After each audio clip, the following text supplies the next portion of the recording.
साथियों, आज हम बात कर रहे हैं important issues during this week, जो 5 दिसंबर 2021 को खत्म हुआ है।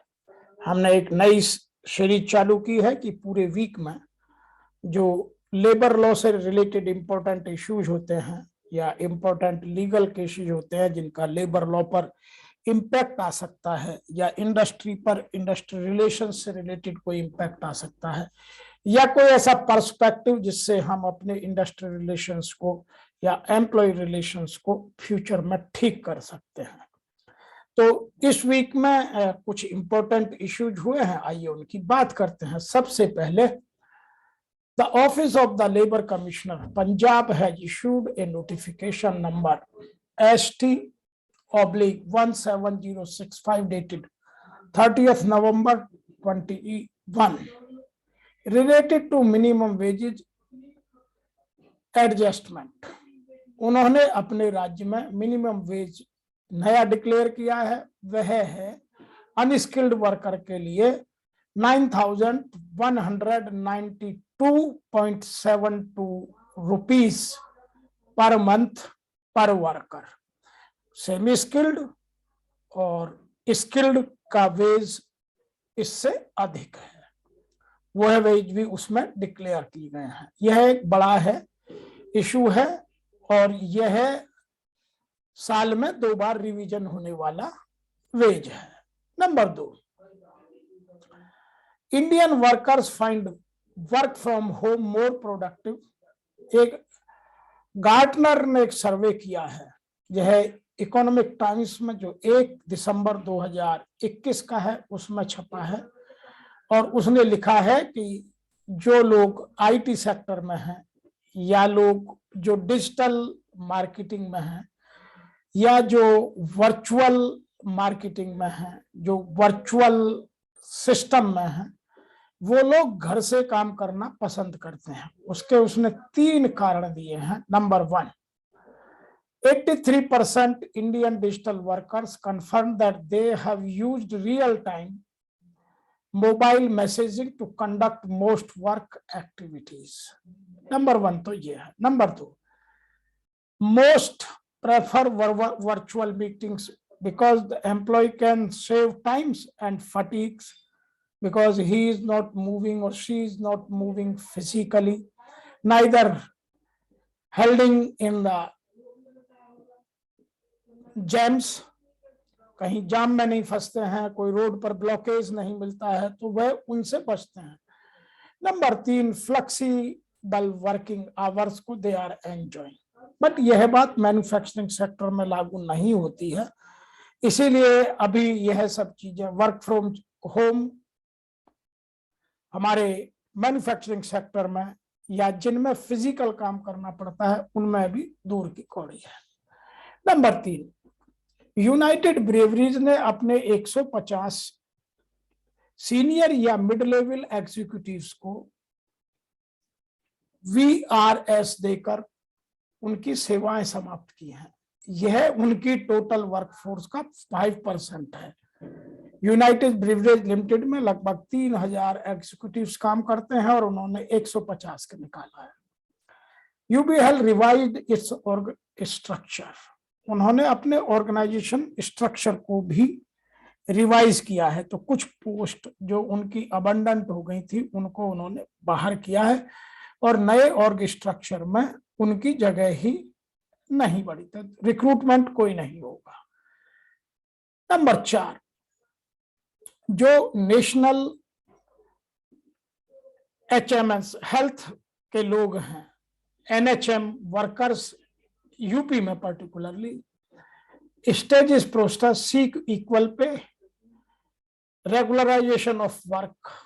उन्होंने अपनी ये 2 मांगे पर्टिकुलरली नोएडा में और उत्तर प्रदेश में, यह बात बड़ी जोर शोर से उठी और आज की डेट में NHMS ने अपना काम भी हेल्ड अप किया हुआ है, जिससे बहुत सारी और प्रॉब्लम्स आ रही हैं। यह खबर छपी थी टाइम्स ऑफ इंडिया 2 दिसंबर 2021 के न्यूज़पेपर में। इसमें यह था नेशनल हेल्थ मिशन जो है, NHM का मतलब है national health mission workers, More than 1 lakh doctors, paramedical और management and other workers are involve. इसमें 1 लाख से अधिक लोग इन्वॉल्व हैं। उनकी मांगे क्या है? उनकी 7 डिमांड है, लेकिन उनमें से मैं प्रमुख 3 की बात कर रहा हूं। सबसे पहली है इक्वल पे, नंबर 2 है रेगुलराइजेशन, बहुत दिनों से वो संविदा पर चल रहे हैं या कॉन्ट्रैक्ट पर चल रहे हैं, और नंबर 3 किसी को तो वीकली हॉलिडे भी नहीं मिलता, जो आशा वर्कर्स हैं या जो और उनकी इस तरह की सर्विसेज में जुड़े हुए लोग हैं, उनको वीकली ऑफ भी नहीं मिलता है। नंबर 5 जो इंपॉर्टेंट इशू है, the competent authority of ESIC has issued letter number 11/14/20/2021 revision 2nd dated 1st December 2021 to all their AC or RDs, regional directors, in charges, joint directors in charges, deputy director in charges, regional offices, SROs, sub-regionals of ESI corporation, और वह है remanding back to appeal under section 45A to authorised officer by appellate authority. इसका यह है कि अभी आपको 45 में पेनल्टीज लगती थी, उनकी आप अपील में जा सकते हैं, लेकिन आपको 25% कंट्रीब्यूशन जो भी निकला है, जो आप पर डिमांड रेज की गई है, उसका डिपॉजिट करके ही आप इसका बेनिफिट ले सकते हैं, जो अंडर सेक्शन 45AA में क्लियरली मेंशन किया गया है। तो यह एक बहुत बड़ा बदलाव है कि आप अब अपील में जाने के लिए आपको 25% मनी डिपॉजिट करना पड़ेगा, तब आप अपील में जा सकते हैं। दूसरी हम बात करते हैं कि जो इम्पोर्टेंट केस हुए हैं या जो इम्पोर्टेंट पर्सपेक्टिव आए हैं उनकी। तो नंबर पहला है जो पॉस्को है, POCSO gets back exerted teeth, prevention of children from sexual offences. उसकी सेक्शन 7 को दोबारा से रीडिफाइन करने के लिए सुप्रीम कोर्ट ने अपने कुछ मुद्दे उठाए हैं, और उसमें यह कहा है कि मैं जजेस को यह रिक्वेस्ट करता हूं, सुप्रीम कोर्ट ने साफ साफ कहा है कि हम उनको यह रिक्वेस्ट करते हैं कि आप लॉ के परिभाषाओं का एक तो विश्लेषण ठीक से करें, उनका इंटरप्रिटेशन ठीक से करें, और ऐसा करें जिससे लॉ की मूल भावना ना खत्म होती हो, क्योंकि जो अभी पीछे एक केस हुआ था उसको लेकर के यह सब हुआ है। तो यह है अभी पॉस्को का हमारा सीधा जो इम्पैक्ट आता है वो आता है हमारे sexual harassment workman at workplace prevention prohibition and redressal act 2013 पर। तो इसमें काफी कुछ बदलाव आया है। दूसरा इसी से संबंधित, the Supreme Court highlighted that the sexual harassment workman at workplace prevention prohibition and redressal act 2013, it preceding inquiry into the sexual misconduct are invalidated on hyper-technical। यदि कोई टेक्निकल ग्राउंड पर उनको मना किया जाता है तो उनका इंटरप्रिटेशन लोगों के हित में लिया जाना चाहिए, ताकि उनके हित और इस एक्ट की मूल भावना का दमन ना हो और लोगों को जो एग्रीव्ड पर्सन है उसको न्याय मिल सके। और जिसको इसमें निर्णय दिया गया है वह है a bench comprising justice DY Chandrachud, AS Bopanna. उन्होंने यह भी कहा है कि जो further cautioned against the rising trend of appeal mechanism relating to inquiry into sexual harassment turning into punishment of sorts for aggrieved person। तो उसमें किसी भी एग्रीव्ड पर्सन को कोई अननेसेसरी पनिशमेंट ना मिल जाए, तो उसको उन्होंने बहुत स्पष्ट रूप से कहा है कि लॉ की भावना को समझना और उसकी बनाए रखना आवश्यक है।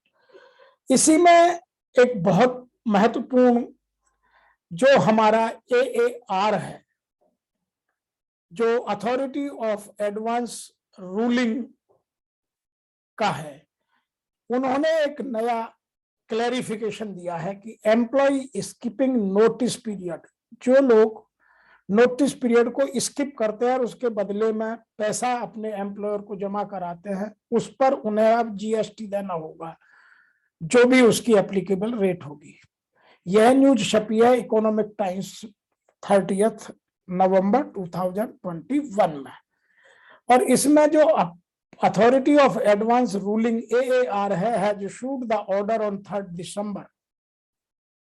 The clause of notice period is to be mentioned in appointment letter. एक तो ये वहां मेंशन होनी चाहिए और अधिकतर में होती है, और it can be very from 1 month to 6 month। मैंने देखा है कि जो शुगर फैक्ट्रीज हैं उनमें कई सीजन की वजह से 6 महीने भी नोटिस पीरियड होता है और 3 महीने कॉमन, 1 से 3 महीने कॉमन प्रैक्टिस है। Some organisations are mentioning 6 month in their appointment letter for some critical positions, जैसे R&D के लोग हैं या जिनके पास क्रिटिकल इंफॉर्मेशंस होती हैं या पोजीशंस पर मार्केट में डिमांड ज्यादा है और सप्लाई कम है, उनमें भी नोटिस पीरियड ज्यादा है। उसके बदले में यदि कोई भी एम्प्लॉय पैसा जमा करता है तो उस पर उसको एप्लीकेबल रेट से जीएसटी जमा करना होगा। इसके अतिरिक्त एक नया पर्सपेक्टिव इकोनॉमिक टाइम्स ने छापा है, वो बहुत जरूरी है कि जो हमारा अभी डिजिटल प्लेटफॉर्म है, डिजिटल इंडस्ट्री है, जो हमारी आईटी है, इंफॉर्मेशन टेक्नोलॉजी इंडस्ट्री है, उसमें एट्रिशन बहुत तेजी से बढ़ रहा है। यह इकोनॉमिक टाइम्स 5 दिसंबर 2021 की रिपोर्ट है। उन्होंने कुछ कंपनियों का Cognizant, Tech Mahindra, Wipro, Infosys, LTI, Mindtree, HCL और TCI, इनके पिछले 4 क्वार्टर का, 3rd quarter FY 21, 4th quarter FY 21 और 1st क्वार्टर FY 22 और 2nd क्वार्टर FY 22, इनका डेटा दिया है और उसका एवरेज निकाला है। तो कॉग्निजेंट का जो एवरेज आता है वह 22% एम्प्लॉय एट्रिशन है, जो सबसे हाईएस्ट है। उसके बाद आता है टेक महिंद्रा 15.75%, उसके बाद विप्रो 14.78%, उसके बाद है इन्फोसिस 14.8, उसके बाद है LTI 14.88, माइंडट्री 14, HCL 11.9 और TCS is the lowest one 8.83%। अब इसका इम्पैक्ट समझना होगा। जो एट्रिशन है वह अब इस बात को फेल करता है, जो ओल्ड सेइंग थी, जो कॉर्पोरेट के HR डिपार्टमेंट कहते थे, employ do not leave the companies, they leave the bad managers. एक तो वो बात इससे झूठी होती है, क्योंकि आज की डेट में इस कोविड पीरियड में लोग वर्क फ्रॉम होम कर रहे हैं, वो मैनेजर को जानते ही नहीं, उनका लैपटॉप ही ऑफिस है, वही सारी दुनिया है, लैपटॉप डेस्कटॉप से वर्क फ्रॉम होम में काम कर रहे हैं, तो फिर भी छोड़ रहे हैं। तो उसको छोड़ने के और कारण है। मेन कारण यह है कि मार्केट में डिमांड बढ़ रही है और सप्लाई कम है, इसीलिए लोग एक दूसरे के यहां से एम्प्लॉय को हाईजैक कर रहे हैं, हायर कर रहे हैं। उसका कुछ एट्रिशन का इम्पैक्ट हमें समझना होगा। जो इकोनॉमिक टाइम्स में डिटेल दी है, मैं उसकी बात कर रहा हूं। उन्होंने लिखा है ग्रॉस एम्प्लॉय एडिशन 4,50,000 है और एट्रिशन जो रेट रहा है वो 17 to 19% है, और नेट एम्प्लॉय एडिशन 1.5 लाख से 1,75,000 है। और जो FY 23 आएगी उसमें एट्रिशन लगभग 16 to 18% रहने वाला है।